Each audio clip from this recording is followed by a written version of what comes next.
ബംഗാളിലെ സിലിഗുഡി സഫാരി പാർക്കിലെ സിംഹങ്ങളുടെ പേര് വിവാദത്തിൽ അതൃപ്തി പ്രകടിപ്പിച്ച് കൽക്കട്ട ഹൈക്കോടതി.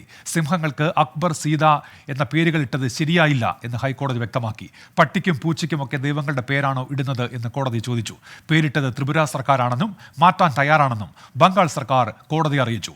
ആർ രാധാകൃഷ്ണൻ വിവരങ്ങളുമായി ഇപ്പോൾ ചേരുന്നുണ്ട്. ആർക്കെ, കോടതി സ്വീകരിച്ച നിലപാട് എന്താണ് ഈ വിഷയത്തിൽ? ആർക്കെ, കോടതി സമൂഹത്തിൽ ഏതെങ്കിലും വിധത്തിലുള്ള സ്പർദ്ധയുണ്ടാക്കുന്ന ഇടപെടലുകൾ അത് ഉചിതമല്ല. പ്രത്യേകിച്ച് ഭരണകൂടങ്ങൾ അങ്ങനെയുള്ള തീരുമാനങ്ങൾ കൈക്കൊള്ളുമ്പോൾ കൃത്യമായിട്ടുള്ള വീണ്ടും വിചാരം വേണം എന്ന സമീപനമാണ് സ്വീകരിച്ചിരിക്കുന്നത്.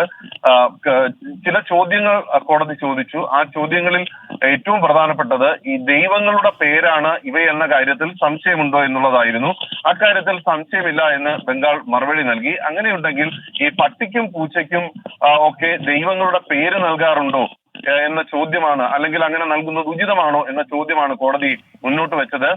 ഒരു വിഭാഗത്തിലെ ചെറിയ അളവ് ആളുകൾക്കെങ്കിലും ചില അതിർത്തി ഉണ്ടാവുകയും അത് സാമൂഹ്യ സ്പർദ്ധയായി മാറുകയും ചെയ്യുന്ന ഒരു അവസ്ഥ അത് ഒഴിവാക്കുന്നതാണ് ഉചിതം എന്ന് കോടതി പറഞ്ഞു. ആ ഘട്ടത്തിലാണ് തങ്ങളല്ല ഈ കാര്യത്തിൽ ഈ പേര് ഇട്ടത് എന്ന് ബംഗാൾ വിശദീകരിച്ചു.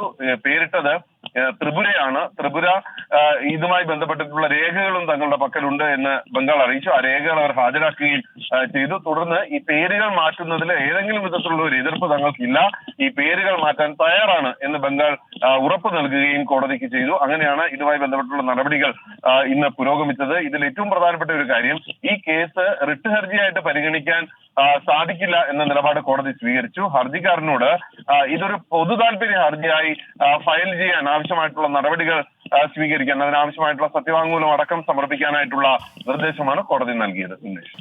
ഏതായാലും വിവാദത്തിൽ കോടതി അതൃപ്തി പ്രകടിപ്പിച്ചു. ആർ രാധാകൃഷ്ണനാണ് വാർത്തയുടെ വിശദാംശങ്ങൾ നൽകിയത്.